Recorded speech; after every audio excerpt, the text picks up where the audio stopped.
Olá, amigos! Estamos aqui hoje para a continuação da leitura do livro Psicologia da Gratidão, do Divaldo Franco, pelo Espírito Joana de Ângeles.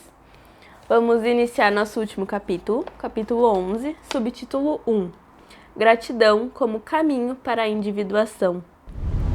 Toda a existência humana é uma jornada formosa, que capacita o indivíduo para a conquista dos elevados objetivos psicológicos a que se propõe. Uma vida sem significado psicológico é uma existência destituída de sentido e de busca. Reduz-se ao amontoado de fenômenos fisiológicos em que os automatismos funcionam com mais vigor do que os sentimentos e as expressões da razão, do discernimento, que, embora ainda adormecidos, surgem e desaparecem, não logrando ser aplicados pelo self. A predominância do ego é caracterizada pelos interesses mesquinhos, num estágio de consciência de sono, sem imediatos vislumbres da realidade. Não havendo ideais relevantes, o sentido existencial é tímido, contentando-se com as satisfações orgânicas e os prazeres dos instintos, encarcerados nas sensações, faltando a capacidade da estesia e da estética, da emotividade superior. A sombra mantém-se vigilante e ativa, elegendo apenas aquilo que lhe basta, fazendo o ser humano transitar entre as alegrias sensoriais e os desencantos físicos. Enquanto, porém, consegue manter os gozos, tudo segue bem e lhe é suficiente até o instante em que outros fenômenos inevitáveis, aqueles que atingem o corpo no processo degenerativo, tais como as enfermidades, os transtornos emocionais, as dificuldades sociais e a perda daquilo em que se compraz, transformam a caminhada terrestre num marítimo, num verdadeiro sofrimento em que a revolta e a queixa se instalam perversamente. A lei de progresso, já referida, encarrega-se de impulsionar o espírito, mesmo quando negligente e irresponsável, a outras experiências que o despertem para o vir a ser. O sofrimento de qualquer matriz é normalmente um instrumento de que a vida se utiliza para demonstrar ao inadvertido que a existência física não é uma viagem ao agradável exclusivamente.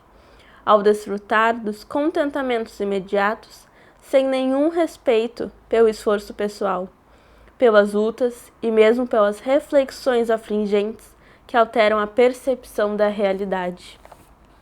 Na claridade dos dias de júbilos, o discernimento, ainda embrionário, não consegue romper as algemas do primarismo para entender a necessidade do crescimento ético e da real conquista da saúde.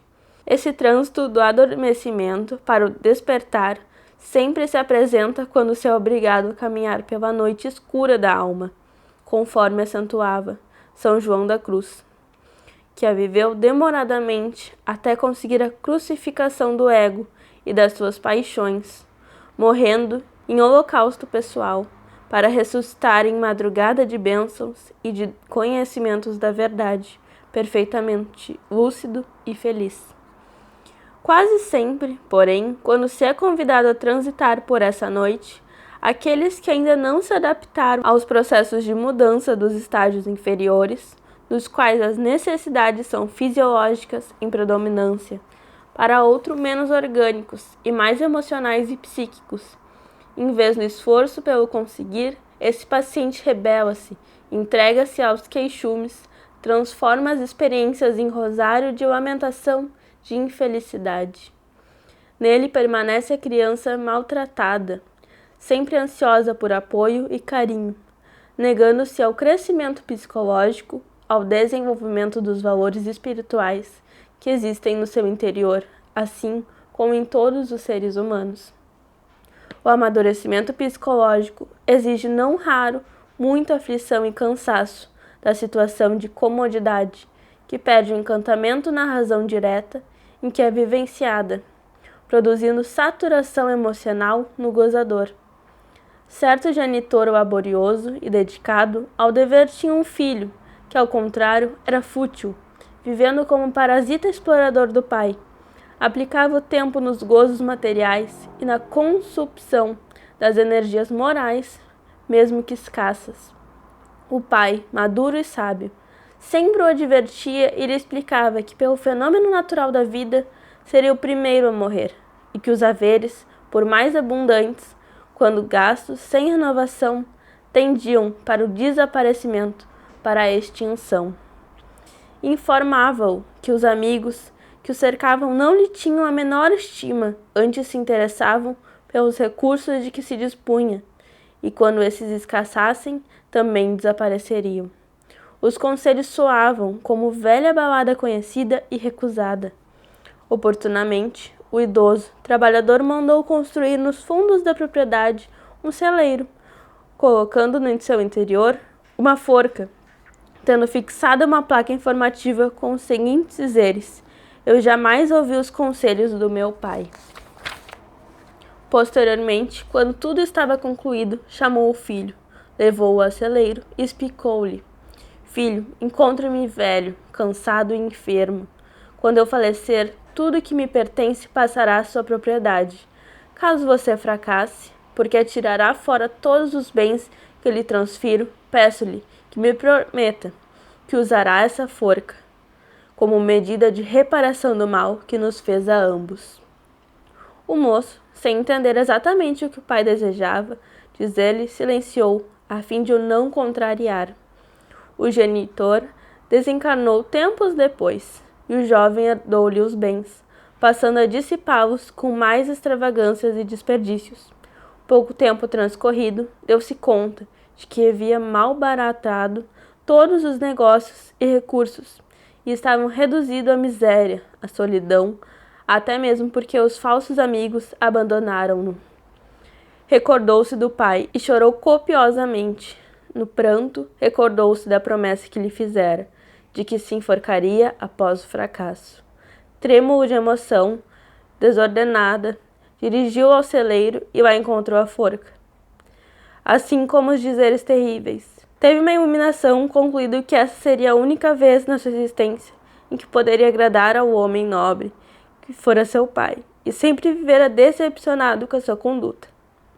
Subiu então na forca, colocou o laço no pescoço e atirou-se ao ar.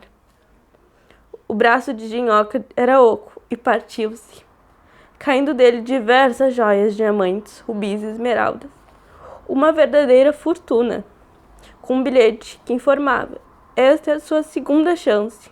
Eu o amo de verdade, seu pai. A partir dali, ele mudou a sua vida, tomou um novo rumo. Ele mudou completamente a maneira de encarar a oportunidade. Quando a existência é vã e inútil, sempre surge uma segunda chance. Mas o melhor será que cada um cresça com esforço pessoal e saiba aproveitar o processo de amadurecimento, a fim de que não se veja forçado à mudança após situações desesperadoras. É inevitável o amadurecimento psicológico do ser humano, mesmo quando se imponha impedimentos momentâneos. O filho, como é compreensível, poderia ter evitado o período de sofrimento e de amargura, caso houvesse atendido ao pai, agradecido a tudo quanto recebia sem crédito ou mérito, e atirava ao desprezo. Se houvesse cultivado o mínimo de gratidão, compreenderia que o esforço do genitor, cansado e sempre trabalhador, merecia pelo menos respeito de sua parte. A gratidão pode expressar-se como respeito e consideração pelo que os outros fazem, oferecem e a que se dedicam de enobrecedor.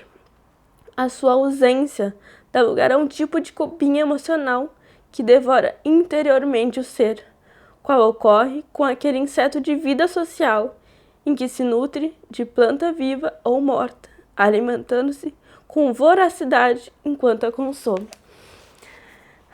Esse foi o final do nosso primeiro subtítulo do último capítulo. Espero que tenham gostado. Muito obrigada.